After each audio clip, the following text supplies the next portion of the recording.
जय शिवराय मित्रांनो राज्यात नानाजी देशमुख कृषी संजीवनी प्रकल्प टप्पा 2 राबवण्यासाठी मंजुरी देण्यात आलेली आहे। निधीची तरतूद करून याच्या अंतर्गत असलेल्या गावाची निवड करून अंमलबजावणीच्या विविध प्रक्रिया पार पाडल्या जात आहेत। याच्यामध्ये समित्यांचं गठन असेल, आराखडे असेल, नकाशा असेल, हे तयार करून आता या योजनेची अंमलबजावणी करण्याची तयारी शासनाच्या माध्यमातून सुरू केलेली आहे।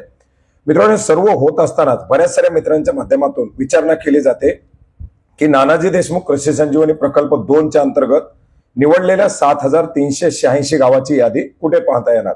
आणि मित्रांनो, आजच्या व्हिडिओच्या माध्यमातून याच गावाची यादी कशा प्रकारे पाहायची, आपलं गाव आहे का, आपल्या जिल्ह्यातील कोणती गाव आहेत, याचबरोबर या गावामध्ये राबवल्या जाणाऱ्या ज्या काही पुढील प्रक्रिया असतील किंवा त्याच्याबद्दलची माहिती असेल ही कुठं पाहायची, ही आज या व्हिडिओच्या माध्यमातून समजून घेण्याचा प्रयत्न करणार आहोत। मित्रांनो, नानाजी देशमुख कृषी संजीवनी प्रकल्प अर्थात NDKSP साठी एक डॅशबोर्ड तयार करण्यात आलेला आहे आणि याच डॅशबोर्डच्या माध्यमातून आपण या गावांची यादी किंवा या योजनेच्या संदर्भातील जी काही आता पुढील माहिती असेल ती माहिती आपण या ठिकाणी पाहू शकणार आहोत। जसं की लाभार्थ्यांना झालेल्या वितरण असेल किंवा शेतीशाळा असेल किंवा त्याच्या संदर्भातील इतर महत्त्वाची माहिती असेल।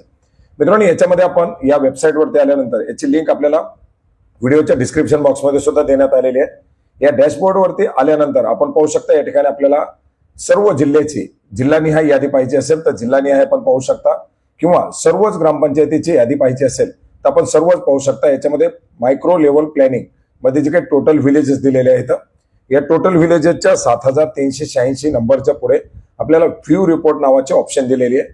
या व्ह्यू रिपोर्ट वरती क्लिक करून सुद्धा आपण एकंदरीत याच्या अंतर्गत असलेल्या सर्व गावांची यादी पाहू शकता, ज्याच्यामध्ये आपल्याला जिल्हा, तालुका, त्याचबरोबर गावाचं नाव अशी सर्व माहिती याच्यामध्ये दाखवली जाणार आहे।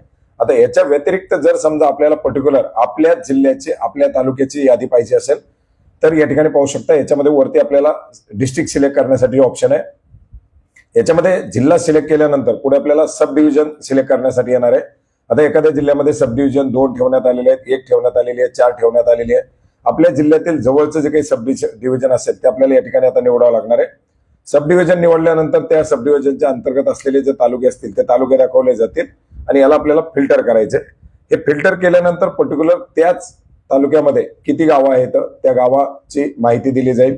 त्याच्यामध्ये पुढचे जे काही प्रक्रिया असतील किंवा त्या तालुक्याचं अनुदान असेल, त्या तालुक्यातील शेतीशाळा वगैरे असेल, ही सर्व माहिती आपल्याला या डॅशबोर्डवरती दाखवली जाणार आहे आणि याच्याच माध्यमातून आपण ही 7386 गावांची यादी पाहू शकता।